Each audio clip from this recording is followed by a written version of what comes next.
Hello, I think I'm live again on Sunday night. Hi, everybody, I'm Dr. Boz, and tonight I am doing a live presentation about the ketogenic diet, which I usually talk about on Sundays.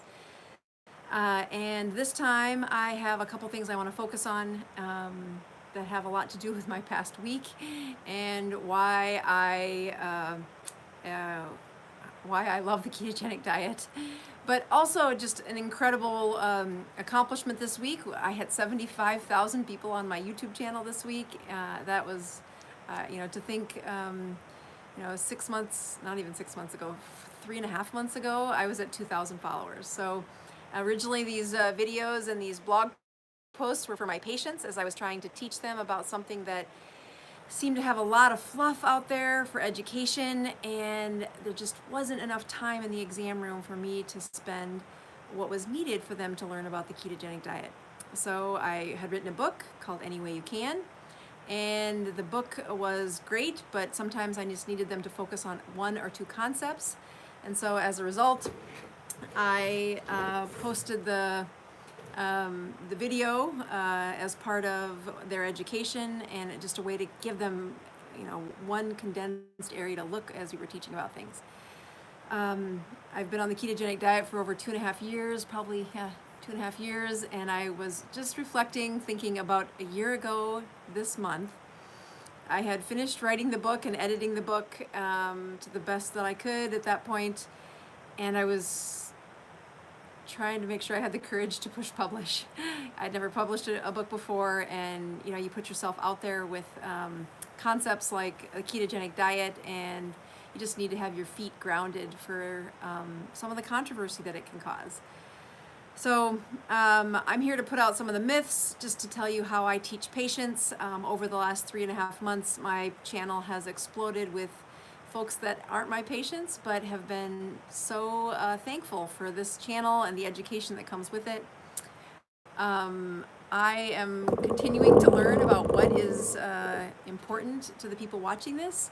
I've learned that there's a huge audience that varies, but I think the most connected audience has to do with people who want just a real straightforward process about what's the science behind the ketogenic diet. I've learned that sharing my stories or some of the educational moments from patient encounters has been really popular.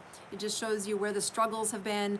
The questions are very common, but when you can't find a clear answer, boy, it can leave people frustrated. So I think that frustration seems to be satisfied with several of the videos that I put out there.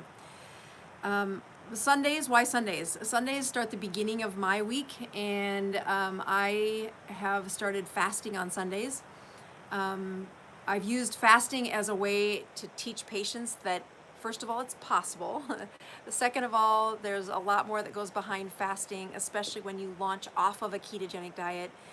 There's so much more cellular repair and autophagy that we're trying to get to, and the most attractive part about the ketogenic diet for me is that it's measurable. So if I have patients, or even if I have people that reach out to me, some of the best things I can teach them is why isn't this, when people say they're on a diet, they can say, I'm on a ketogenic diet, or I'm on a paleo diet, or I'm on the South Beach diet. But what's unique when they say I'm on a ketogenic diet is I can ask them their numbers. We're going to do some numbers again tonight, because I did a little bit of numbers last week and it left some people confused about why I do it the way I do it. I'll satisfy some of those answers. But I also went on to, I used exogenous ketones a lot in the last week. I had a goal last week that I was going to try to post my numbers every morning after I fasted. I think I made it to Tuesday before the wheels kind of came off of the bus of my life, and just I couldn't keep up. I did pretty good with the diet, but it is that season of Christmas where people like to say they love you with food, and that's real in my life too. So food enters into the temptation zone, and before you know it, I had, I get the question a lot saying, do you ever have cheat days? And I'm like, not that I plan on. And I think that's true. You look at compliance with what I will prescribe as a diet for patients, and they say, well, do you ever have a planned carb cycling? And the answer is no, but it happens. That's just human. And this past week I had an incredibly big event that I've been counting down to for over a couple of years. It happened on Friday, and unfortunately I will not know the results of it for a couple months, so that's even more stressful. But by Friday I definitely needed exogenous ketones. So we're going to talk about those tonight. What are exogenous ketones, and do I use them? Are they good or are they bad, or what's this all about? I've mentioned them a few other times in videos. I do have a chapter on them in my book, but I think it's worth answering some of the major questions about about exogenous ketones. So for those of you watching, I would love it if you give me a couple of things. Where you're from, it's super helpful for me to recognize, not just across the country, but across the world, how many people have dialed into this channel. It's incredibly rewarding to put your heart into something for educating patients and then have the rewards of other people getting the advantage. So I really appreciate the audience. I really appreciate that people want to improve their health, and that the information I'm putting out there seems to satisfy some of them. Tonight's topic of exogenous ketones comes because I had lots of treats around my world in the last week, and using exogenous ketones is something I used to not do at all. And then I went to one of the conferences that I probably am most affectionate towards, which is led by Dom D'Agostino. He's a PhD that does research, and if you read my book, you'll see that he was one of the first people I studied to learn about the ketogenic diet, the science behind it, and then like what is it really doing for the metabolism, specifically in brain repair. They were looking at brain performances for Navy SEALs, and then he's really collected some incredible researchers and been able to cross-educate in not just brain performance, but also the metabolic processes of cancer, which is what the book is about. My mother had cancer.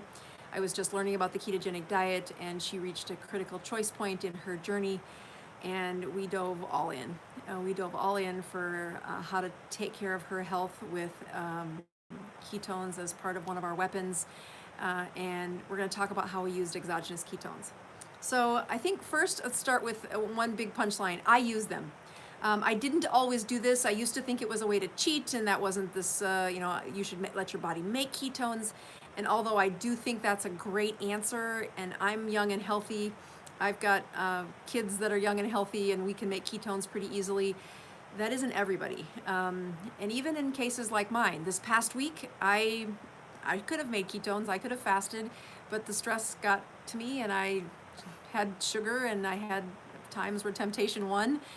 And then I wanted to get back to feeling good. I had some major deadlines that I needed to meet, some major information I needed to square in my head. And so I needed my brain to go back to working like it would on a ketogenic diet, but I didn't have the space and the time to produce ketones. So for those of you watching, I want you to tell me where you're from, and then tell me if you've ever used exogenous ketones. In the book, I talk about exogenous ketones as ketones-in-A-Can. And I do that because I'm trying to differentiate them from MCT. MCT is the acronym used for medium chain triglycerides. And there are supplements out there where if you take in the correct MCT, it is quickly absorbed through a section of your intestines called near the portal vein. That entrance into the portal vein sends that oil or that fat into your liver, and you make ketones pretty quickly. This is not that. This is not MCT. This is exogenous ketones. So these ketones are made in a lab, and they are used to supplement and to help the body run off of ketones, even though you didn't make them. And so that's not natural. So that's where I shied away from it at first. But what I've since learned, and what Dom D'Agostino's research continues to show us, is that there are some incredible benefits for taking a body that's been overweight for many years, or much like what happened with my mom, Grandma Rose. Her body was overweight, but also very ill, very sick, sluggish, filled with lots of chronic stress, free radicals, lots of cancer. And 71, so she wasn't going to have this like robust growth hormone production overnight. She needed some help in getting there. So the first and the easiest part I wanted to cover is to make sure you clearly hear, I use exogenous ketones. I use them when I'm having a tough day or when I'm needing a little energy, and especially if I feel like in this past week, once I had a bite of sugar, my brain is it has a long memory. So instantly I craved or wanted sugar. And so I take exogenous ketone powder and I mix it with heavy whipping cream and some ice. I just make a very small amount of it and I sip on it. And it satisfies that sweet tart taste for me, but also you can feel the ketogenic, the ketones in about 15, 20 minutes, but you really get that brain performance doing a lot better by the end of that half an hour even. So I needed the brain performance, so that's when I use them. The next question that people say is, well, who do you recommend them for? So I have teenagers. I have 3 teenage boys. This year we have a foreign exchange student who's living in our house too. So we have a girl so teenage boys and 1 teenage girl in the house. And the only drink supplement that they get in our house is exogenous ketones. If they have a big or if they have a big test coming up and they don't want to have breakfast, or they're too disorganized to sit still and eat eggs, which usually we get a high-fat meal before they head off to school. But if something happens, like they need to go in early for school, early for a study test, and they want a supplement drink, coffee is a very fine way to, that happens at our house, but exogenous ketones are there, and they know that if they take that, their brain will function for a good 4 hours. At first it was something, when your mom tells you to do something, they don't really want to do it. But it only took a couple of times where I gave them the drink in the morning and said, just sip on it. This is your drink for the first couple hours of school. And it looks clear, so it's not like, I know there's some rules for what drinks kids can have at school, but they would sip on it and they came home saying, I felt really good. Again, you do not want to experiment this on the first time. Exogenous ketones are bound with salts. So if you put in too much salt, if they try to down it, you can have diarrhea, and so you don't want to do that to your kids if they're trying to take a test.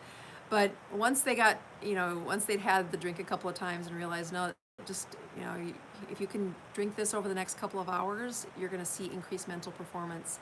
I have boys. I have high energy boys, and there still are plenty of English teachers out there that say, sit still, focus, and concentrate. And as you age, you really do need to teach your kids, especially your sons, how to manage that mental high energy. And boy, there's nothing more than sabotage that I find when parents have loaded their kids up on sugar cereals in the morning and then sent them off to a test. God forbid if the test happens at an hour and a half after you've dosed them with all that high sugar in the cereal, or high carbs, highly processed carbs in the cereal. I know cereals have a lot of advertising that says they're super healthy, but especially if you're looking for the cognitive performance in your kids, which is improved focus, keeping that emotional stability, there's nothing like a delivery of ketones in the absence of carbohydrates that really helps them keep a steady performance. So, my kids are pretty good about, choosing good food choices, but they're kids and they get temptations of sweets, especially over the holidays. So they'll quickly fall off the ketone wagon too. But they've learned if they need to focus or concentrate, my sons like to do debate. And so if they really are looking for the best mental performance, they know that taking a little exogenous ketones with them to a debate contest that's their secret weapon. The other thing is I have teenage boys that have acne. And so there are a couple of great textbooks, and I'll try to link them in the show notes below, where they're in complete textbooks on if you're looking for the root of acne for your teenagers. Nothing beats exogenous ketones to getting them over the threshold of getting off the sugar, using ketones as their fuel instead of sugar, and doing that for 90 days straight. I know that sounds ridiculous when you first start out, but having ketones measured in your blood for 90 days straight and watching what happens as that skin layer over 90 days makes the new skin cells in the absence of glucose or high fluctuating glucose, which is where the inflammation comes from. is that insulin that comes along with all that sugar. Instead, if you use exogenous ketones and they get to sip on that as their default drink for, I don't know what the rules are for a sports drink or a electrolyte drink, that instead of them using that, which has plenty of sugar in it, they use exogenous ketones in my family. And when they do that, it's about 3 months later, which is how long it takes that skin cell that you're making today to shift its way up to the skin cell that's on the outside. That inflammation of how do I get rid of this acne, mom? It always comes back to the first conversation we have is, you got to have a solid sleep. That's where your body repairs. That's where your body has skin cell division, and you got to keep those sugars from going up and down and up and down. And it's a really important thing to teach your teenagers that you're going to head out into the big world in the next few years, be out of the house in your college lives and beyond. And mental performance, when you've been chasing blood sugars that go up and down, it's a disadvantage. And if they've lived that way for so long, it's amazing to me how much my kids, by taking the education they get from our family unit and then talking about, you really shouldn't eat that. I know fruit is this thing that if you go to my fruit video, there's lots of haters on that one. But really, fruit is a whole bunch of sugar, and if you took fruit from the 1900s, which was not nearly as sweet and as modified, if you would, to give us these incredible high sugar fruits. Fruits are not something we stock in our house. They get plenty of fruit, of their vitamins from other places, but when they do eat high sugar foods, they can feel their brain just gets heavy at about that hour and a half or 2 hours. And that's true of anybody. You want to see your teenager's emotion improve? Take out those carbs, get them on 20 carbs or less per day. And if they need the sweets, if they need that tart feeling, that tart taste, use exogenous ketones. We're going to get to a couple more tips on buying exogenous ketones in a minute. The final thing is exogenous ketones are something I used in my mom's care. We're going to go through this specifically because it leads to some of those numbers that I went through last week.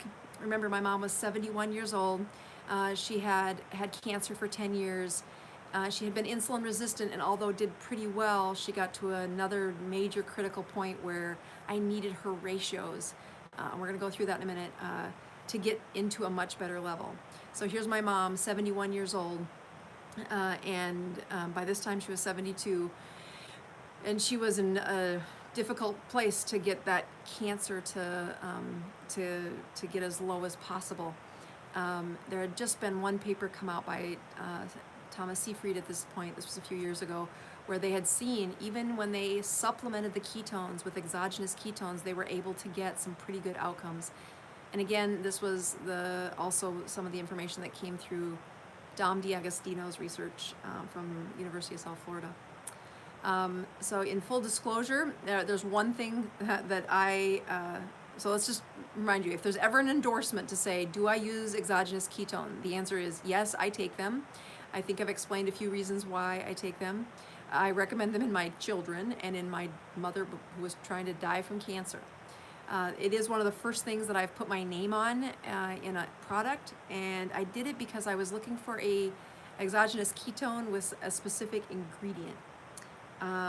So let me just show you this. I don't know if you can see this. I don't know if maybe you can't see this, but what it says on there is that exogenous ketones are, the chemical name is beta-hydroxybutyrate. So you can tape that in, it's called BHB. And you can see there's 3 different parts of this BHB that I put in this one. I attached it to calcium, I attached it to sodium, and I attached it to magnesium. And the combination of those 3 is what I think were the best salts to go along with exogenous ketones. You can find lots of different forms of this. Beta-hydroxybutyrate is not on patent. It tastes terrible if you just pull in the salts. So you can, if you've ever tried them without a sugar substitute, you'll never try them again. So there is sugar substitute in here, and it's got stevia. It's also got the xanthine gum in there that is another part of it. The punchline is that I've never made a product before, but this was something that I was willing to put the energy behind to put my name on because of how much I've used it in some of these clinical situations. So I'm going to go through really fast a little bit something we went through last week, and we're going to bring this back around to when would I use exogenous ketones in a patient. All right, so we have two things that are kind of at different ways where you can measure what level of ketogenic or metabolic health are you trying to reach for? Why are you on a ketogenic diet? If you're doing this for weight loss, that's going to be one metabolic goal. If you're doing this for kind of your immune response, I use that when I talk about, sluggish brains, brain fog, but also Crohn's disease, some of that overcharged immune system where your body's attacking itself. This is also called, rheumatoid arthritis or lupus or any of those where the psoriasis is another like autoimmune process. Thyroid disease can be an autoimmune process. Or if you're really taking it to what I call the critical care needs for patients, which is where I'd be using a ketogenic diet to augment their standard treatment by treating their cancers along with their chemotherapy. All right. So I have, this shows you if you're using a ratio, the way we do the math on this one is we take the glucose. I just want you to be very careful about noticing we're talking about milligrams per deciliter here. This is an American unit, which is going to be important in about 3 slides, so hang in there.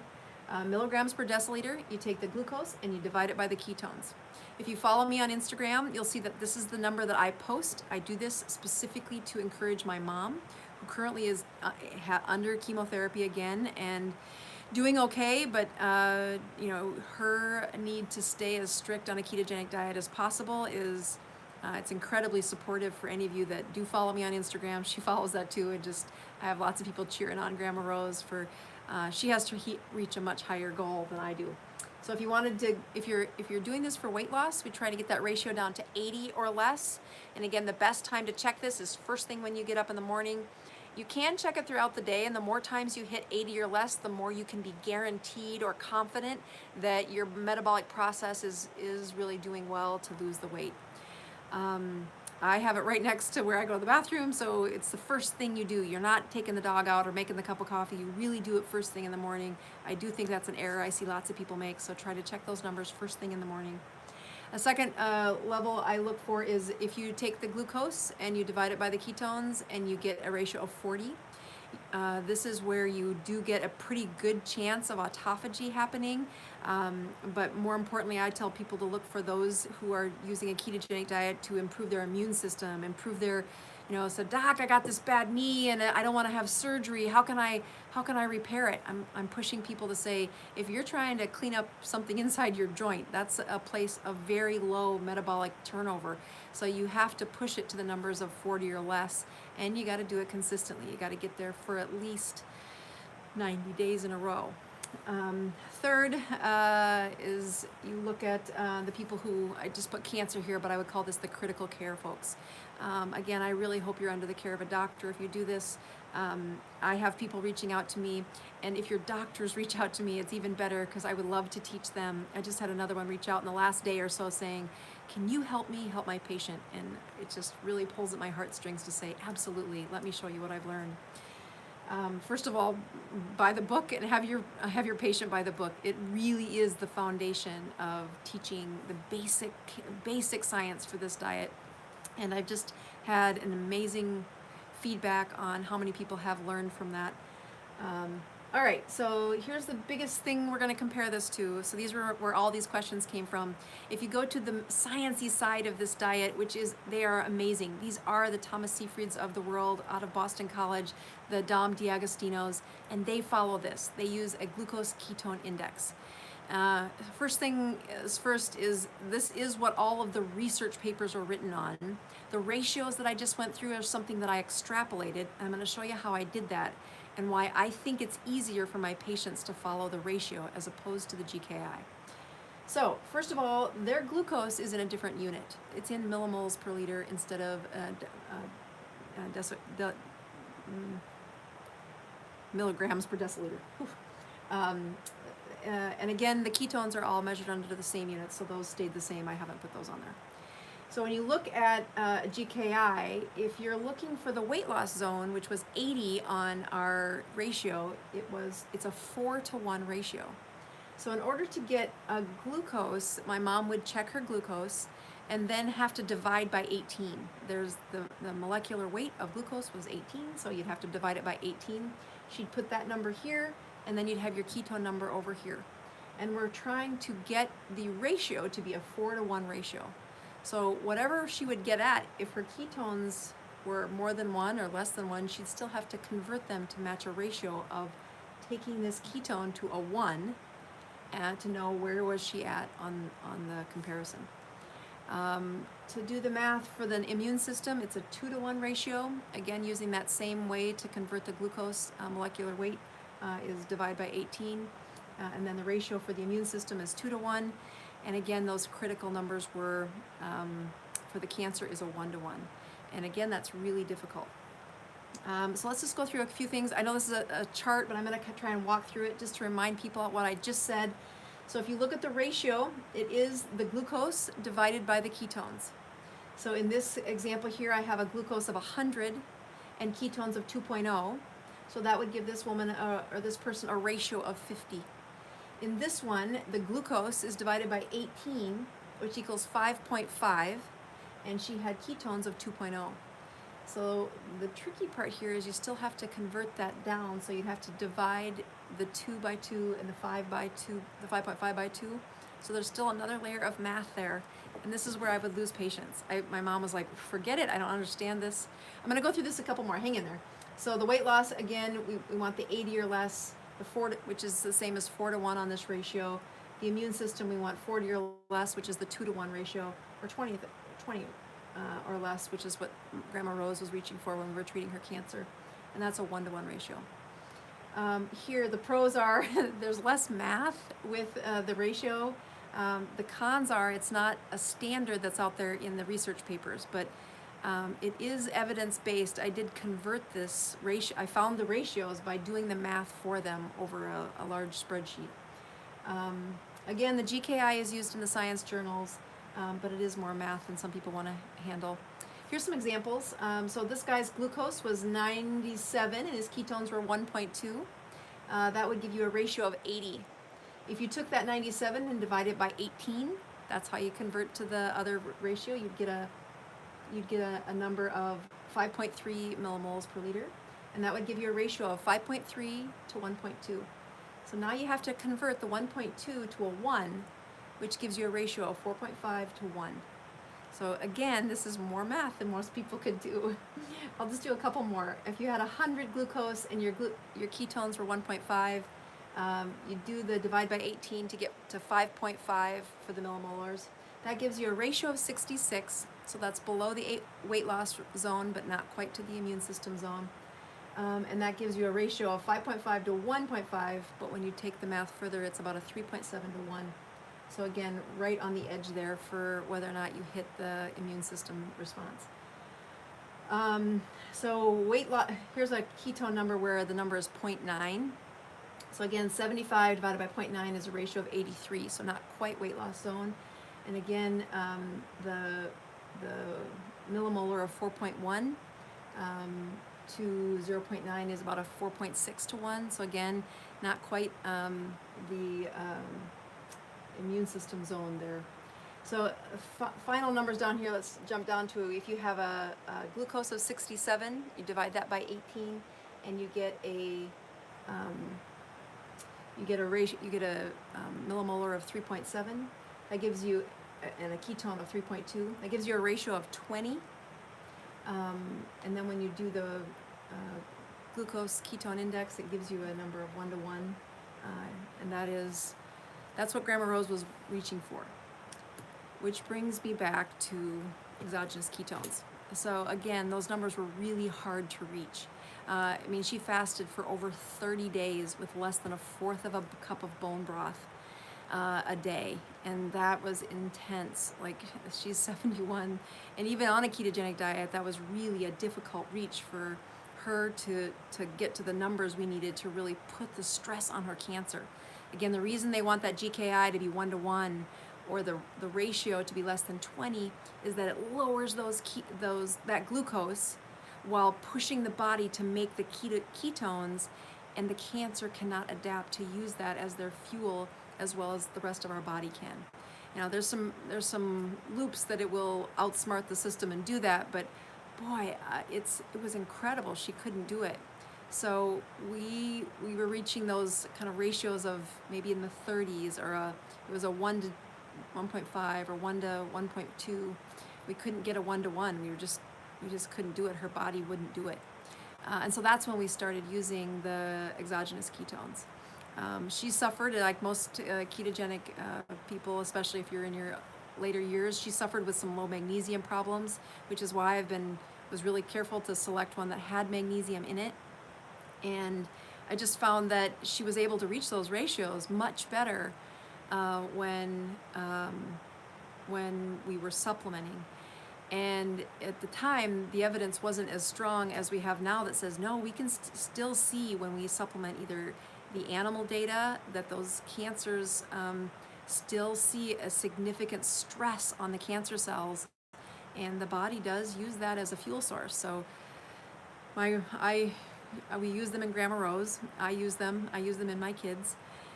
And I did not stop. I started out as a naysayer, like, no, that's not natural. You shouldn't do that.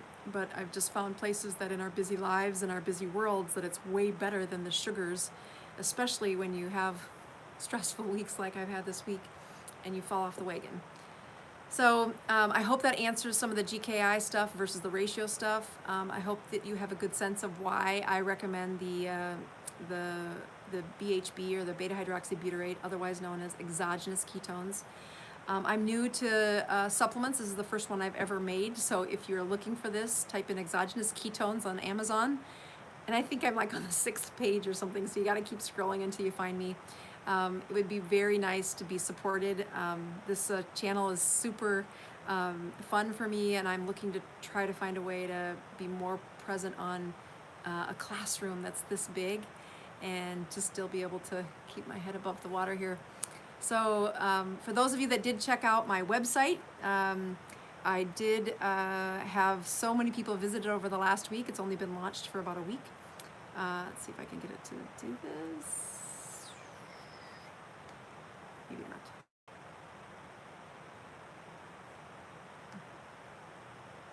There you go. That was what I was trying to do. So yes, my website is Boz, BOZMD.com. And I had a ton of people check it out over the last week. Again, it was kind of a mess before I got popular, and then I hardly had time to figure out how to keep everything connected, and I still have plenty of mistakes I'm trying to fix, and I appreciate those of you that have kindly pointed them out and just give me a couple weeks to get all these mistakes corrected. But I really just want to say thank you for the people that have tuned in. If you look at the ways that I would ask you to support this channel, it's to buy the book and learn about this diet.